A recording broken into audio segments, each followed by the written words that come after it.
Mi nombre es Nazaret Castro, soy periodista de España, aunque vivo en América Latina hace 9 años, y soy cofundadora del proyecto de investigación, de periodismo de investigación independiente Carro de Combate, que creamos junto con mi compañera Laura Villadiego en 2012.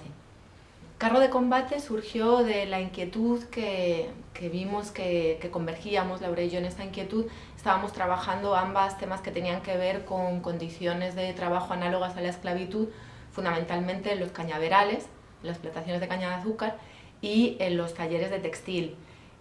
Nos dimos cuenta de que no eran excepciones a la regla, sino que eran más bien la norma, este tipo de trato inhumano a los trabajadores, y nos dimos cuenta también de que esos productos se comercializan en Europa, se comercializan en España, donde está el público objetivo primero de Carro de Combate, y Carro de Combate pretende ahí concienciar a los consumidores para que entiendan cuáles son las consecuencias sociales y ambientales que están detrás de los productos que consumimos. Un poco la idea es que, aunque no seamos conscientes, esas consecuencias existen y debemos hacernos responsables de ellas. Carro de Combate surge, como decíamos, en 2012. Comenzamos a trabajar el caso del azúcar y después empezamos a hacer una serie de informes monográficos de productos, que hemos hecho más o menos ahora 20 o 25. La mayor parte de ellos, muchos de ellos son alimentos, pero también hemos investigado el caso de la electrónica o el caso de los cosméticos o el textil, por ejemplo. Nosotras, en cada uno de esos informes, lo que intentamos primero de todo es, muy gráficamente, mediante mapas, identificar cuáles son los principales países productores y los principales países consumidores. Lo cual ya visualmente pues da una idea de cuál es el desbalance de quién produce y de quién consume a nivel mundial, porque casi siempre los países del sur son los países productores, sobre todo de materias primas, y los países del norte global, son los países consumidores.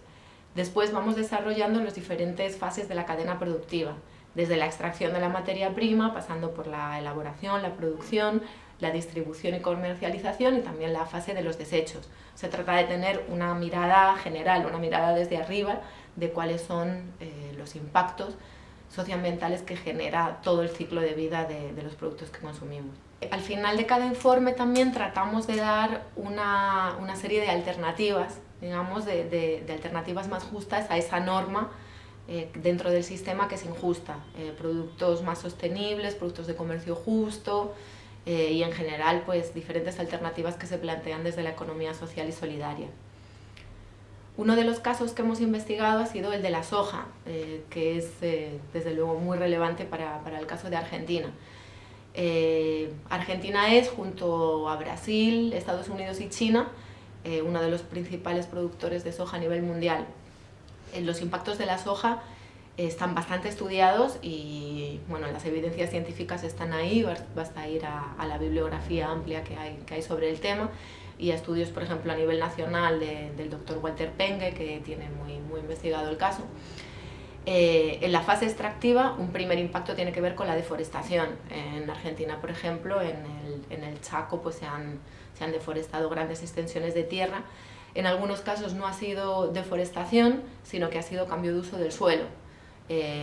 Muchas veces el monocultivo sojero ha desplazado cultivo de alimentos para el consumo local. Lo mismo se repite en Paraguay, por supuesto en Brasil, en el sur de Brasil, hasta el punto de que la propia multinacional Syngenta llamó a esta parte del cono sur la República Unificada de la Soja. En el caso de Argentina, la soja ocupa ya el 60% de la tierra cultivable en el país. Esto supone una serie de impactos que comienzan por la pérdida de biodiversidad, que va ligada a cualquier monocultivo. Pero en el caso de la soja, cabe destacar que la práctica totalidad, el más del 95% de la soja que se planta en Argentina, es soja transgénica. Esto implica que es un tipo de soja fabricada especialmente para ser resistente a un herbicida muy potente que está compuesto a base de glifosato fundamentalmente. El glifosato ha sido extremadamente polémico en la mayor parte de los países productores de transgénicos, hasta el punto de que, pese a, digamos, la resistencia que han puesto las multinacionales para que ese tipo de investigaciones salgan a la luz, al final existen unas evidencias científicas que no se pueden negar, y la propia Organización Mundial de la Salud ha admitido que el glifosato está asociado a varios tipos de cáncer. En el caso de Argentina se han registrado, y el movimiento social en contra de la soja ha evidenciado, que el glifosato, las fumigaciones desde el aire a base de glifosato que terminan afectando a las poblaciones cercanas, está relacionado con malformaciones fetales, con abortos, con nacimientos prematuros, con diferentes tipos de cáncer como la leucemia, y también asociado con otro tipo de enfermedades dermatológicas, etc. La mayor parte de la soja, si bien es importante y ha sido creciente el consumo de soja como alimento de diferentes derivados, desde los brotes de soja, el tofu, también impulsados por las nuevas formas de consumo alimentario vegetarianas, en realidad el empuje de la soja, el auge de este monocultivo, está asociado principalmente a dos cuestiones. Una, elaborar piensos para la industria cárnica, fundamentalmente eso que se dice habitualmente de que la soja argentina es para alimentar los cerdos chinos. Es verdad, la mayor parte de la soja tiene ese destino. Y en segundo lugar, crear agrodiesel a base de soja, muy consumido por la Unión Europea, por ejemplo. Entonces ahí vemos que se suele repetir además con otros tipos de monocultivos como la palma de aceite. El uso no es tanto directamente el consumo como alimento, sino que es un uso indirecto. En algunos casos para producir combustibles para los automóviles, y en otro caso pues para alimentar una cadena industrial global de la carne, que sería otro capítulo aparte porque tiene también asociados unos impactos socioambientales brutales y cuestionamientos sobre los impactos en la salud bastante importantes. Las condiciones laborales en las plantaciones de la soja no las tenemos tan investigadas como en el caso de la caña y de la palma, entre otras cosas porque la soja se caracteriza por ser un cultivo que requiere de muy poca gente. Entonces la soja ha estado asociada con el desplazamiento de campesinos que ya no se requieren en el campo. Muchas veces la soja la siguen plantando pequeños propietarios que conservan la propiedad de la tierra, pero que se hacen más dependientes puesto que dependen de la tecnología de Monsanto o de tecnologías similares. Con respecto a las patentes, hay toda una polémica en Argentina que tiene que ver con que Monsanto no consiguió patentar su soja transgénica para el caso de Argentina, sino que la mayor parte de la soja que se planta en Argentina son variedades locales. Sin embargo, entonces la multinacional se queja de que como 3/4 partes de la soja que se planta es suya, pero solo 1/3 de los productores le pagan regalías. Esto, ¿cómo lo resolvió Monsanto? Estableciendo contratos bilaterales con los productores, a los que, por decir así, chantajea para que le paguen regalías, y de lo contrario no le ofrecen la tecnología que ellos necesitan, porque claramente lo que necesitan los campesinos, los agricultores, no es ya la semilla, sino también todo el paquete tecnológico que implica trabajar con un transgénico. Por otra parte, es importante destacar la relevancia que ha tenido en Argentina el movimiento social asociado al rechazo de los agrotóxicos y fundamentalmente de la soja transgénica y el glifosato.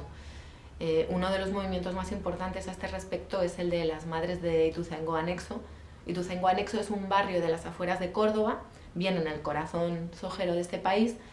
Ellas hace años ya empezaron a percibir que estaban aumentando mucho los problemas de salud, asociados en casos, por ejemplo, de cáncer, de malformaciones fetales, de abortos espontáneos, y empezaron a preguntarse por qué. Desde el Estado no les daban ninguna respuesta, así que ellas comenzaron a investigar de manera independiente. En principio pensaban que podía ser el agua, que estuviera en mal estado, pero después concluyeron, también con ayuda de investigadores que se fueron acercando a ellas y empezaron a construir un conocimiento crítico, concluyeron que era el glifosato, que eran las fumigaciones. La movilización de ellas y de otros movimientos sociales similares terminaron visibilizando en un grito que ellas han adoptado, que es paren de fumigarnos. Visibilizaron, como digo, la injusticia que es que pueblos reciban por el aire veneno y que además el Estado pues, no se haga cargo ni siquiera facilitando información que pudiera ayudar a que estas investigaciones fueran más deprisa. Como digo, están muy documentados los efectos, los impactos sobre la salud, y a partir de la experiencia de las madres de Ituzaingó y de estos movimientos se empezó a crear toda una red de investigadores críticos que seguían la senda de, por ejemplo, de Andrés Carrasco, que en su época, ya fallecido, Carrasco en su época fue uno de los primeros en cuestionar los transgénicos, los herbicidas, etc. Y en su momento no se le hizo mucho caso, pero ahora muchos investigadores vuelven atrás y retoman esta perspectiva más crítica. En el libro La dictadura de los supermercados, que publicó la editorial ACAL hace unos meses en España y que se publicará en Argentina en los próximos meses, lo que yo intenté hacer fue una visión crítica de los supermercados y en general de la oligopolización del sector distribución. Es decir, el hecho de que la distribución y comercialización de los alimentos y de otros productos esté en cada vez menos manos, en manos de grupos muy concentrados que se han hecho con el comercio minorista. Yo en un principio quería hacer esta visión crítica pues en cuanto a, por ejemplo, las condiciones laborales hacia sus trabajadores, que muchas veces son pésimas, pero después, conforme fui investigando el tema, me di cuenta de hasta qué punto los distribuidores, y en especial los supermercados e hipermercados, tienen tal preponderancia dentro del sistema, tienen tanto poder como para conformar los precios, que terminan también decidiendo qué es lo que consumimos. Lo que Carrefour y otras empresas similares no colocan en sus estanterías es muy difícil que llegue a nuestros hogares. Así que estas empresas terminan controlando no solo cómo consumimos, sino también qué consumimos. La propia aparición de los supermercados estuvo muy ligada a la aparición de las marcas. Digamos que el espacio de confianza que antes te proporcionaba el comerciante de una tienda de tu barrio, ahora lo depositamos esa confianza en la marca. Y esto está asociado a todo un movimiento que afecta también a las propias subjetividades, a cómo consumimos. Y bueno, claramente no es lo mismo llegar a una pequeña tienda y decirle al tendero necesito 1 litro de leche, que vagar por los largos pasillos del supermercado, que además en ellos está todo tan estudiado que los productos más básicos te los colocan siempre al final para que antes vayas picando y vayas consumiendo todo tipo de cosas que realmente no necesitas. El problema no es solo eso, sino que eso que se comercializa en los estantes de los supermercados rara vez es de productores locales o de pequeños productores, porque los pequeños productores muy difícilmente pueden cumplir con las exigencias tanto de pago como otras condiciones que les plantean los supermercados. Con lo cual, la omnipresencia de los grandes supermercados lo que ha hecho es que los pequeños productores han ido desapareciendo junto con las pequeñas tiendas de barrio para ir promoviendo otro tipo de modelo agroalimentario de producción y distribución que tiene que ver con las grandes marcas y con grandes grupos empresariales que al final un pequeño puñado de ellos controlan un montón de marcas que nosotros como consumidores percibimos como diferentes, pero que finalmente pertenecen a los mismos grupos, como Nestlé y Unilever, por ejemplo. Solo esos dos ya controlan muchísimas marcas. Esto tiene muchos efectos, sobre todo en el cambio de dieta que va evolucionando y no precisamente para bien, porque lo que se va recortando son alimentos, antiguos alimentos que durante generaciones estuvimos consumiendo, y lo que se va imponiendo son productos comestibles, industriales y ultraprocesados, cuya capacidad nutricional es bastante cuestionable y que están asociados con la aparición de enfermedades claramente asociadas a la modernidad, como la obesidad, las enfermedades coronarias o la diabetes, por ejemplo. Es sorprendente además cómo en un país como Argentina ha sido en cuestión de 20 años que los supermercados han penetrado absolutamente el tejido social y económico de una ciudad como Buenos Aires, y las pequeñas tiendas han tendido a la desaparición. Pero al mismo tiempo que se va produciendo ese movimiento, se va produciendo también un movimiento contrario que tiene que ver con la conciencia de los consumidores de que eso que están comiendo no es saludable, y esto hace que empiecen a surgir alternativas. Yo apuesto por las alternativas que están vinculadas a la economía social porque creo que no basta con que lo que consumamos sea más saludable, sino que también tenemos que revisar siempre cuáles son los impactos sociales y ambientales que tiene lo que consumimos. Y entonces no basta con que tenga el certificado de orgánico, de ecológico, sino que es importante saber quién lo ha producido y en qué condiciones.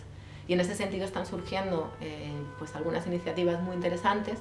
Están, por ejemplo, los chicos de Colectivo Solidario, que venden en Buen Plan o a través de la web productos de la economía social. Están surgiendo grupos de consumo y están proliferando grupos de productores que venden bolsones de frutas y verduras a un precio además bastante razonable. Entonces, todos estos movimientos creo que van en una dirección interesante porque nos hacen cuestionarnos que a través del consumo no solo estamos decidiendo cómo nos alimentamos, qué vestimos, sino también qué tipo de relaciones estamos estableciendo con otras personas. Porque como dicen los chicos de Colectivo Solidario, detrás del consumo siempre están los productores.